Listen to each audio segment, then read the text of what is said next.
নবী চতুর্থ আসমানে আল্লাহর নবী ইদ্রিস আলাইহিস সালাতু ওয়াস সালামকে দেখে স্বর্ণের চেয়ারের মধ্যে বসে রইছে। জোরে জোরে বলেন সুবহানাল্লাহ। নবী তো আমার দুনিয়ার মধ্যে সবচাইতে ধনী নবী, সবচাইতে শ্রেষ্ঠ নবী, সবচাইতে সম্মানী নবী।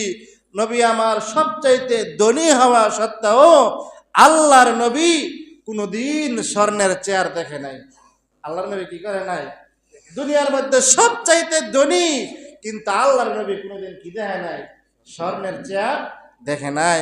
আল্লাহর নবী স্বর্ণের চেয়ার দেখে নাই, অথচ আল্লাহর নবীকে আল্লাহ রব্বুল আলামিন বলছেন, ওগো নবী, আপনি যেই পাহাড়ের গুহা দিয়ে হাঁটতেছেন, আপনার পাশে যে বিশাল বড় পাহাড়, আপনি বলেন এই পাহাড়টাকে আপনি স্বর্ণ বানাই দেই।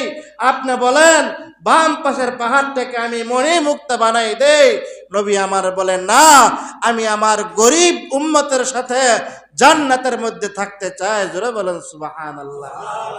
ভাইরা আমার, আল্লাহর নবী দুনিয়ার মধ্যে সবচাইতে শ্রেষ্ঠ নবী, ধনী নবী।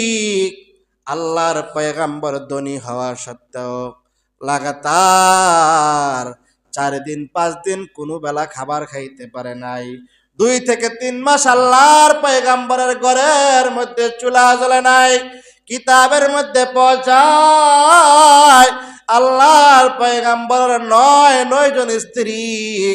আল্লাহর পয়গম্বর তো আল্লাহ তাআলার পয়গম্বরই সারাদিন একজন কাফেরের বাড়িতে গিয়া কূপের পানি টানছে। সারাদিন একজন কাফেরের বাড়িতে গিয়া কূপের পানি টানছে। বিকাল বেলা রোজ দিবে, তৎকালীন সময়ে খুরমা খেজুর, শুকনা খেজুর, ভালো খেজুর, মন্দ খেজুর মিশাইয়া তাদের কর্মচারীদেরকে দিত। বিকাল টাইমে আল্লাহর পয়গম্বরের হাত থেকে ওই বাড়িওয়ালার কূপের বালতি সুইটা পইরা গেছে। বাড়িওয়ালা নারাজ হইয়া আর খাবারই দেয় নাই।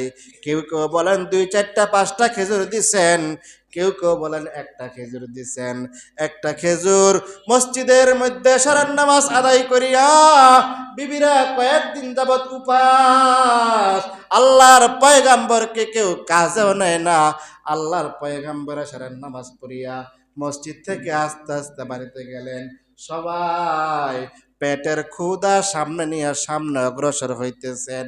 একটা থালের মধ্যে অথবা একটা দস্তরখানের মধ্যে 1টা খেজুর রাখছে।